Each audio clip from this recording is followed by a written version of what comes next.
के अंदर नबी का नाम नहीं आया, लेकिन जैनियों में भी नाम आया है अरहान। कैसे हो?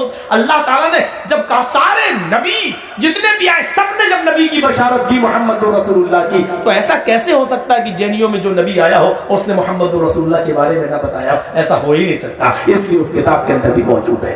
सिखों की किताब पढ़िए। गुरु आज सिख लोग बहुत साथ दे रहे हैं, शाहीन बाग में आ रहे हैं। पूरा सिख आज मेजर पूरी सिख कम्युनिटी आज हमारे साथ खड़ी हो गई है देश के संविधान को बचाने के लिए। मुसलमानों को नहीं, देश के संविधान को बचाने के लिए है। और आर्टिकल 19 के सरपरस्ती में अमन और अमान के साथ प्रोटेस्ट करने की जो पूरी इजाजत दी है संविधान ने आर्टिकल 19 ने, उसके मुताबिक हम एहतजाज कर रहे हैं। शाहीन बाग की औरतें कर रही है, लेकिन फिजा बहुत खराब की जा रही है। देखिए बुर्का पहनकर संघियों की औरतें घुस रही है। जब हालात यह हो जाए तो हम तो इसको यूं समझते हैं कि अगर बुर्का तुम्हें इतना ही पसंद है तो इस्लाम से मोहब्बत करने वाली क्यों नहीं बन जाती हो? आओ इस्लाम की शीतल छाया में, हम तो तुम्हें दावत दे रहे हैं, दावत दे रहे हैं। अगर इतना ही प्यार है, बहुत से हिंदू भाइयों ने खुल के बोला है, हम उन तमाम लोगों के शुक्रगुजार हैं जिन्होंने संविधान को बचाने के लिए, संविधान के लिए जो औरतें वहां पर खड़ी है, बैठी है बेचारी, और अपने बच्चे तक को कुर्बान कर रही है। 4-4 महीने का बच्चा जिनका खत्म हो रहा है, ठंड लग जाने से उसकी मृत्यु हो जाती है, मौत हो जाती है। और जब एबीपी न्यूज उसके पास गया, उस औरत के पास इंटरव्यू लिया, तो उसने कहा मेरा एक बच्चा मरा, और भी बच्चे हैं, हम फिर बैठेंगे अपने बच्चों के साथ। ये हिम्मत हमें इस देश के संविधान ने आर्टिकल 19 ने दी है हमें। ये हमारा संवैधानिक हक है, हम अमान के साथ, हम शांति के साथ वो करें। मेरे भाइयों, सिखों की किताब गुरु ग्रंथ के अंदर लिखा है, वहटा नूरे मोहम्मदी वहटा नबी रसूल, नानक दे कुदरत गए सभी भूल। वहटा नबी मोहम्मद वहटा नबी रसूल, नानक दे कुदरत गए सभी भूल। ये गुरु ग्रंथ में लिखा है कि गुरु नानक ने वहटा नूरे मोहम्मद वहटा नबी रसूल, जब नूरे मोहम्मद को देखा, मोहम्मद की रोशनी यानी कुरान को देखा, मोहम्मद साहब जो कुरान लेके आए वही रोशनी है, जो कुरान देखा तो नबी रसूल लेकर आए, जिस नूर को यानी कुरान को जब लेके आए तो नानक दे कुदरत गए सभी भूल। तो नानक अपनी सारी शिक्षाएं भूल गए, यानी कुरान की रोशनी के होते हुए, कुरान की शिक्षा के होते हुए नानक तुम्हें क्या बताएगा? यानी कुरान के होते हुए और मोहम्मद रसूलुल्लाह के आ जाने के बाद अब किसी की हिदायत के रास्ते पर चलने की जरूरत नहीं है। ये नबी रसूल का नाम सिखों की किताब गुरु ग्रंथ के अंदर लिखा हुआ है। मैंने आपको जैनियों का बता दिया, मैंने आपको सिखों का बता दिया। इस देश के अंदर बुद्धिस्ट भी रहते हैं, बुद्धिस्ट के अंदर, बुद्धिज्म के अंदर यहां तक लिखा हुआ है कि गौतम बुद्ध ने शादी की, उनकी पत्नी भी है, उस पत्नी से एक बेटा भी पैदा हुआ जिसका नाम राहुल था। फिर आगे के हमें हालात नहीं पता चल सके कि वो क्यों अपनी पत्नी और अपने बेटे को छोड़कर जंगल में चले गए, लेकिन लिखा है सत्यता की तलाश में, सच्चाई को ढूंढने के लिए उन्होंने अपनी बीवी और अपने बच्चे को छोड़कर जंगल में चले गए। दरख्तों के पत्ते चबाने लगे और दरख्तों के पत्ते, पेड़ों के पत्ते को, घास पौधे खाकर सच्चाई की तलाश में रहे। लेकिन ऐसी सच्चाई से क्या फायदा कि बीवी बेचारी खुद कमाने लगे और बेटा रोटी रोटी का मोहताज हो जाए, उसको अच्छी शिक्षा न दी जा सके। और गुरु नानक और गौतम बुद्ध जी अपने बीवियों बच्चों को छोड़ के जंगल में सच्चाई तलाश कर रहे हैं। सच्चाई तलाश करने के बाद वो इस नतीजे पर पहुंचे कि बुद्धिज्म के अंदर ये इरशाद फरमा गए और लिख गए, बुद्धिज्म में आज भी लिखा हुआ है। ये किताब लुम्बिनी के अंदर मिल जाएगी, नेपाल के अंदर लुम्बिनी में मिल जाएगी बुद्धिज्म। वहां बहुत से लोग आते हैं, बर्मा के बुद्धिस्ट लोग। लुम्बिनी में गौतम बुद्ध का बहुत बड़ा मंदिर है, मैंने उसको देखा है, मैं खुद गया हूँ। बुद्धिज्म हम वहीं से लेके आए थे लुम्बिनी से। तो उस लुम्बिनी के से जो किताब मैंने खरीदी बुद्धिज्म, गौतम बुद्ध की जिंदगी पर, उनमें एक इरशाद उनका लिखा है, कहावत है। गौतम बुद्ध अपने जीवन में अपने मरने से पहले ये कह गए, I am not first Buddha and I am not last Buddha, but A Buddha will come after mine, his name will B Maitreya. लोगों में पहला बुद्धा नहीं हूं, पहला महान पुरुष नहीं हूं, मैं आखिरी भी नहीं हूं। I am not first Buddha, मैं पहला रसूल नहीं हूं, and I am not last Buddha, और मैं आखिरी भी नहीं हूं, but Buddha will come after mine, बल्कि एक बुद्धा मेरे बाद आएगा, एक रसूल मेरे बाद आएगा, his name will B Maitreya. उसका नाम कृपालु दयावान होगा, वो विश्व के लिए दया करने वाला होगा, वो विश्व के लिए रहम करने वाला होगा। मित्र मानी दयावान, वो पूरे विश्व के लिए दयावान होगा, यानी उसका नाम क्या होगा? विश्व के लिए रहमत करने वाला, विश्व पर रहम करने वाला। पूरे विश्व पर रहम करने वाले को अरबी में क्या कहते हैं? रहमतुल लिल आलमीन, सारे आलम के लिए रहमत बनकर आने वाला। ये नाम मित्र रहमतुल आलमीन का तर्जमा है संस्कृत इंग्लिश के अंदर। मित्र संस्कृत का शब्द जो पेश कर दिया गया है, तो हिज नेम विल बी मित्र, उसका नाम विश्व के लिए दयावान होगा, विश्व पर वो दया करने वाला होगा, पूरी दुनिया के लिए रहमत बनकर आने वाला होगा, ये उसका नाम होगा। वमा अरसलनाका इल्ला रहमतल लिल आलमीन, आए नबी हमने आपको पूरे विश्व के लिए रहमत बनाकर भेजा।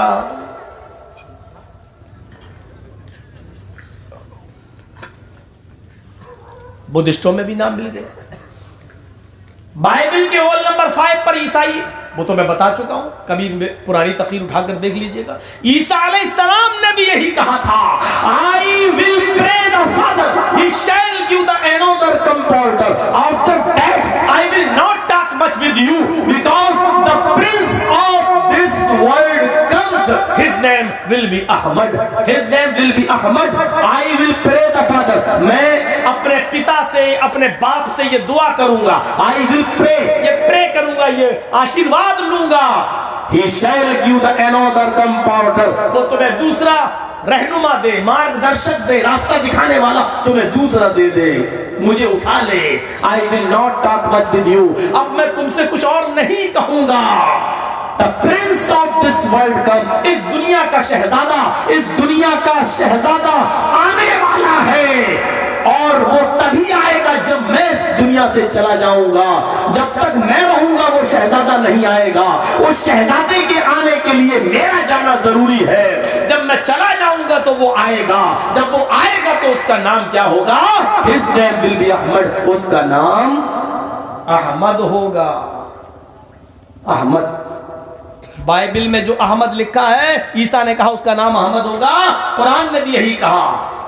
वैसकाल ईसा इब्न मरियम या बनी इस्राईल इन्नी रसूलुल्लाहि इलैकुम मुसद्दिक़न, आए बनी इस्राईल, आए मेरे कौम के लोगों, आए इस्राईल के बेटो, इन्नी रसूलुल्लाहि इलैकुम, मैं तुम सब की तरफ अल्लाह का रसूल बनाकर भेजा गया हूँ, मैं तुम सब की तरफ अल्लाह का पैगंबर बनाकर भेजा गया हूँ, और मैं तस्दीक करता हूँ उस किताब की जो मुझसे पहले नाजिल हुई, यानी तौरात, मुसद्दिक़न लिमा बैन यदैया मिन तौरात, जो मुझसे पहले नाजिल हुई तौरात, उसकी तस्दीक करता हूँ कि वो भी आसमानी किताब थी। और हम तुम्हें शुभ समाचार देते हैं, गुड न्यूज देते हैं इस बात की कि मेरे बाद एक नबी आएगा, मुबश्शिरम बिरसूलिन याती मिन बाद इस्मुहु अहमद, उसका नाम अहमद होगा। ईसाइयों में भी नाम आ गया अहमद, और हिंदू धर्म में तो कुछ कहने की जरूरत ही नहीं है। हिंदू धर्म में तो हम जुआ खेलने के लिए तैयार हैं, आ जाओ, 2-2 लाख की, 5-5 लाख की, 10-10 लाख की, 20-20 लाख की कोई शर्त लगा ले, जितना ना। हालांकि आप कहोगे मौलाना साहब दोनों तरफ से शर्त लगाना जायज है कि ना जायज, पैसा किसको बुरा लगता है? चलो हिंदू भाइयों, तुम मत लगाओ, हम दिखा देते हैं, तुम हमें मत देना। एक तरफ से तो शर्त जायज है, अगर हम ना दिखा सके नबी का नाम, तौरात से ज्यादा, जबूर से ज्यादा, इंजील से ज्यादा, ओल्ड टेस्टामेंट से, न्यू टेस्ट से, गुरु ग्रंथ से, बुद्धिज्म से, इन सब से ज्यादा वेदों में हमारे नबी का नाम आया है। अगर हम ना दिखा सके तो हम 20 लाख रुपए हम आपको देने के लिए तैयार हैं। तसव्वुर करो, वेदों में सबसे ज्यादा नबी का नाम मोहम्मद, मोहम्मद, अहमद, अहमद नाम के साथ। अज्ञान हेतु कृत मोह मदान्धिकारम, तर्जुमा नहीं करूंगा, देर हो जाएगी। मोह मदान्धिकारम नाशम, मोहम्मद, मोह मदान्धिकारम नाशम, मोहम्मद आएंगे अंधेरे को नाश करेंगे, मोहम्मद आ गया। अब एक जगह मोहम्मद आ रहा है, एतस्मिन्नन्तरे मलेच आचार और समन्विता महामद दिखयाता, महामद दिखयाता, पूरे विश्व में मशहूर महामद आएंगे। मोहम्मद आ गया, अहमद भी आया है, वेद अहमद पुरुष महानिमादित्य तपस प्रस्ताव। अहमद आएंगे, एक महान पुरुष होंगे, उनसे बड़ा कोई दूसरा पुरुष महान नहीं होगा। वेद अहमद पुरुष अहमद भी आया। अहमद पितुष्परी मेधा मृतस्य जगरब। अहमद ने कहा कि मैं सबसे पहले कुर्बानी दे रहा हूं अपनी बस्ती की, अपनी सिटी की। यानी अल्लाह के नबी ने जब मक्का छोड़ा और मदीने गए, हिजरत की तरफ इशारा। अहमद पितुष्परी मेधा मृतस्य जगरब। अहमद ने कहा कि सबसे पहले मैंने कुर्बानी दी है, मैंने बलिदान दिया है अपने आबाई वतन का, अपने शहर का। और है ईश्वर, है प्रभु, है अल्लाह, मैं दूसरे शहर की तरफ जा रहा हूं। हम सूर्यवाजनी, तू हमारी शिक्षा में सूर्य की रोशनी पैदा कर दे, हमें सूरज की तरह रोशन कर दे। यानी मेरी शिक्षा सबके लिए, जैसे सूरज की रोशनी सबके लिए होती है, हिंदू मुसलमान सिख ईसाई सबके लिए होती है, उसी तरह तो मोहम्मद साहब की, मोहम्मद की शिक्षा सबके लिए आम कर दे, यानी सबको घर में पहुंच जाए। हम सूर्यवाजनी, मैं सूरज की तरह हो रहा हूं। अल्लाह ने नबी अकरम को सूरज कह दिया। या अय्युहन नबी इन्ना अर्सलनाका शाहिदन व मुबश्शिरन व नज़ीरा व दाइयन इलल्लाहि बिइज़्निही व सिराजम मुनीरा। ऐ नबी, हमने आपको पूरे विश्व के लिए रोशन सूरज बनाकर भेजा है। हमने आपको पूरे विश्व के लिए, पूरी दुनिया के लिए रोशन चिराग बनाया है। सूरज, जिस तरह सूरज की रोशनी हिंदू मुसलमान नहीं सबके यहां जाती है, ऐसी आपकी तालीम सबके लिए है, किसी एक के लिए नहीं। कितना नाम आया है नबी अकरम का वेदों में, हम बता नहीं सकते। महिलां पुरुषम शिक्षा भांति भांति अस्त। महिलाओं की शिक्षा अलग होगी, पुरुषों की शिक्षा अलग होगी। यानी मर्दों के लिए वो अलग काम बताएंगे, औरतों के लिए वो अलग काम बताएंगे।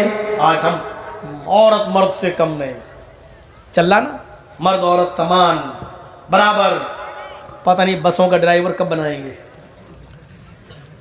रोडवेज बसें, सरकारी बसों को चलाने, कंडक्टर तो बन गई हैं, लेकिन ड्राइवर अभी नहीं बनी है। ट्रेन का ड्राइवर कब बनाएंगे? जब सब बराबर है तो करो।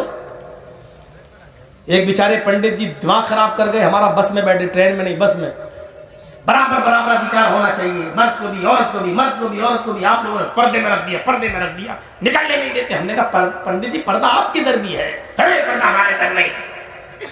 इत्तेफाक देखो, उसी बस में एक औरत बैठी हुई थी, बेचारी देहाती की, घूंघट ऐसे मारी हुई थी साड़ी।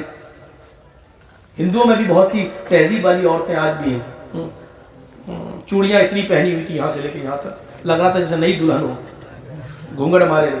हमने कहा देखो पर्दा कर रहे हैं कि नहीं कर रहे हैं, आप ही की बिरादरी की। ये लज्जा है, शर्म है, ये औरत का गहना है। तो हमने कहा यही तो हम कहते हैं, इस्लाम भी तो यही कहता है कि शर्म हया पर्दा औरत का गहना है, लज्जा है। तो आप लोगों ने पर्दे में रख दिया, बंद कर दिया, बराबर नौकरी क्यों नहीं करवाते हो? हमने कहा पंडित जी औरतों के काम अलग हैं, मर्द का काम है बाहर का काम देखे, औरत बाहर का काम नहीं देख सकती है। क्यों नहीं देख सकती? बैंक में नौकरी नहीं करती? हमने कहा करती है, शादी हो जाती फिर तब भी करती है। हमने कहा जब बच्चा पेट में आ जाता है तब उस औरत से पूछोगी, जब बच्चा 6 महीने का 7 महीने का पेट में हो जाता है तो किस तरीके से वो जाती है बेचारी, और किस तरीके से अपने पेट को छिपाती है, और किस तरीके से वो कुर्सी पर बैठती है, और कितने लोगों से अपनी नजरों को बचाते हुए काम करती है, क्योंकि लोग किस किस नजरों से फिर उसको देखते हैं। और फिर बच्चे की पैदाइश के बाद कितने दिन फिर बताइए आप बैंक में नहीं जा सकती वो बेचारी। अब बच्चा पैदा होने के बाद मान लीजिए 15-20 दिन की छुट्टी मिल गई, 1 महीने के बाद वो जाने लगी, अब बच्चा, उसको दूध कौन पिलाएगा? ये बच्चे की जिम्मेदारी किसकी है? अरे काम वाली। ये काम वालियां जब से बच्चों को पालने लगी है ना, तब से ये बच्चे बड़े होकर अपने बाप को जूते मारने लगे। मां के दूध के लिए अल्लाह के रसूल ने एक ऐसी औरत जिससे जिना का सुदूर हुआ था, आपने उस औरत को सजा नहीं दी थी कि ये बच्चा भी तेरा दूध पीता है, जब तक दूध न छोड़ दे तब तक तुझे सजा नहीं दी जाएगी। 2 साल तक अपने इस बच्चे को दूध पिलाओ, और जिना की सजा उस औरत को नहीं दी थी। क्यों? क्योंकि और बच्चे का हक अभी तेरी पिस्तान पर मौजूद है। वो माएं बड़ी बदनसीब हैं जिनका जो अपने बच्चों को दूध नहीं पिलाती, उनके बच्चे कभी वफादार नहीं निकल सकते। सोचिए, मर्दों के काम अलग है, औरतों के अलग है। नहीं माना पंडित, नहीं। हमने कहा पंडित जी दोनों बराबर हैं। कहा, हमने कहा आपके कितने बच्चे हैं? कहता 4। हमने कहा 2 आपने पैदा किए होंगे, 2 आपकी बीवी। क्या? मैंने कहा बराबर बराबर हक है ना, मर्द औरत दोनों बराबर हैं, तो 4 बच्चे औरत ही क्यों पैदा करे? 2 तुम्हें भी करना चाहिए ना। मुंह उधर फेर लिया, हम इधर फेर लिया, मत। और क्या करें, मुंह बंद करने का कोई रास्ता ही नहीं था। औरत पर्दे पर्दे पर्दे पर्दे में रख दिया। पर्दा तो औरत के लिए किला है, एक मजबूत किला है औरत की हिफाजत के लिए। ये मर्दों की ड्यूटी अलग है, औरत की अलग है। हमें चांद की भी जरूरत है, सूरज की भी जरूरत है, लेकिन चांद और सूरज दोनों को अगर इकट्ठा कर दोगे तो दुनिया का निजाम दरहम बरहम हो जाएगा। दुनिया को चलाने के लिए सूरज की भी जरूरत है और चांद की भी जरूरत है। बगैर चांद के दुनिया अधूरी, बगैर सूरज के दुनिया अधूरी। लेकिन अब ये कहो चांद सूरज दोनों बराबर है, एक साथ जमा कर दो, फिर देखो दुनिया का निजाम कैसे होगा। ये चांद और सूरज एक दिन टकराएंगे। जुमिया शम्सु वल कमरु, चांद और सूरज जमा कर दिए जाएंगे। तो जानते हो जब चांद और सूरज जमा होंगे तो क्या होगा? क्या होगा? उस दिन चांद और सूरज जब दोनों टकराएंगे तो दोनों की टक्कर से दोनों ही जमीन के ऊपर गिरेंगे, और तो दोनों जब जमीन के ऊपर गिरेंगे तो सूरज समंदर में गिरेगा, चांद भी गिरेगा। जब सूरज जमीन पर गिरेगा, बिहार फुज्जिरत, समंदर भड़का दिए जाएंगे, समंदर में आग लग जाएगी, क्योंकि सूरज के अंदर एक जलने वाली गैस है और एक जलाने वाली गैस है। जलने वाली गैस जलेगी और पानी में आने के बाद भी जलाने वाली गैस जब जलाने का काम करेगी तो जलाने वाली गैस से समंदर में भी आग लग जाएगी। आज की साइंस ने साबित कर दिया। तो सूरज से जब आपके लाइट चार्ज हो रही है, सोल्डर, ये सूरज की रोशनी, इसके अंदर जलाने वाली गैस है, इसीलिए तो चार्ज हो रही है और आपके घर को लाइट दे रही है। जब ये सूरज की करोड़ों वोल्टेज की गैस जब जमीन के समंदर पे गिरेगी तो आग लगेगी समंदर के अंदर, और जब समंदर में आग लगेगी तो कुरान की इस आयत पर सब दुनिया तस्दीक लाएगी, करेगी। वइज़ल बिहार फुज्जिरत, हम समंदर को भड़का देंगे, समंदर भड़क जाएगा। जब चांद और सूरज दोनों जमीन पर गिरेंगे तो इज़ा ज़ुलज़िलतिल अर्ज़ु ज़िलज़ालहा, जमीन में ज़लज़ला, भूकंप आ जाएगा और जमीन अपने अंदर के सारे खजानों को बाहर निकाल कर फेंक देगी। वअख़रजतिल अर्ज़ु अस्क़ालहा वक़ालल इंसानु मा लहा, इंसान कहेगा क्या हो गया, सोना चांदी जमीन पर पड़ा है, कोई उठाने वाला नहीं, सब इतने अमीर होंगे, किसी को सोने और चांदी की जरूरत नहीं होगी। आज मौलाना साहब बोल रहे थे ना 5,000 दे दो, 2,000 दे दो, हैं? नहीं दे रहे हैं। जब ये ऐसा होगा तो मस्जिद वाले भी लेने वाले नहीं होंगे, मदरसे वाले भी नहीं होंगे। इसीलिए कुरान ने कहा वअन्फ़िक़ू मिम्मा रज़क़नाकुम मिन क़ब्ल अन यातिया अहदकुमुल मौत, मौत के आने से पहले ही सब कुछ कर लो, सदका और खैरात कर लो। मौत का फरिश्ता जब तुम्हारे सीने पर सवार होकर जब रूह निकालने लगे और उस दिन कहने लगो थोड़ी सी मोहलत दे दे, लौला अख़रतनी इला अजलिन क़रीब, थोड़ी सी 1 घंटे की मोहलत दे दे, बैंक से 2 लाख रुपए निकाल के हम सदका कर दें। अब अल्लाह को जरूरत नहीं है 2 लाख की, आज 5,000 देते चलता, सवाब मिलता। अब उस दिन 2 लाख रुपए के लिए अल्लाह 1 घंटे की भी मोहलत नहीं देगा। अल्लाह को इतना भूखा नहीं है, प्यासा नहीं है, नहीं 2 करोड़ दे दूंगा अल्लाह, 1 घंटे की मोहलत दे दे, नहीं।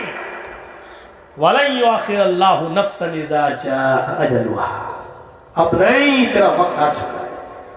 2 करोड़ भी नहीं, 2 अरब भी नहीं, बस चल निकाल रूह निकाल।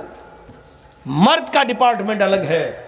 चलिए इतनी बड़ी बात कह दी है, कुछ लोग चादर आदर वाले, चलो घूम जाइए एक बार हमारे कहने से, देखें कितना मौलाना यहाँ लाके पटकी हो, इसीलिए बोल रहे थे सब। चलिए मैं देख लेता हूँ कितना लोग देते हैं, 10, 20, 50 जो भी आपसे हो सके कुछ दे दीजिए, घुमा दीजिए चादर लेकर।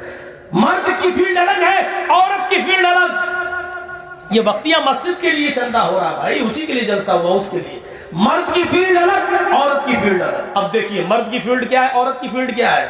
मर्द बाहरी काम देखेगा, औरत घर के अंदर वाला काम देखेगी। लेकिन कभी कभी अल्लाह के रसूल घर के अंदर वाला काम भी देखते थे। कभी आपने सोचा, हजरत आयशा फरमाती हैं कि अल्लाह के नबी सल्लल्लाहु अलैहि वसल्लम घर का काम कर दिया करते थे। मस्जिद से नमाज पढ़ के आए, घर के अंदर दाखिल हुए। अब जो बात हम बताने जा रहे हैं वो हमारी माँ बहनों के लिए बहुत जरूरी है। अब आप थोड़ा सा अगर चंदा करें तो खामोशी के साथ इधर देखिए। जब अल्लाह के नबी मेरे घर तशरीफ लाते, नमाज पढ़ के आते, कभी कभी मैं सो जाती। अब देखिए क्या कह रही है आयशा, मैं सो रही होती, अल्लाह के नबी घर के आंगन में घर के सने हुए बर्तन देखते, खाना खाए हुए हैं, झूठे बर्तन हैं जो अभी धोए नहीं है।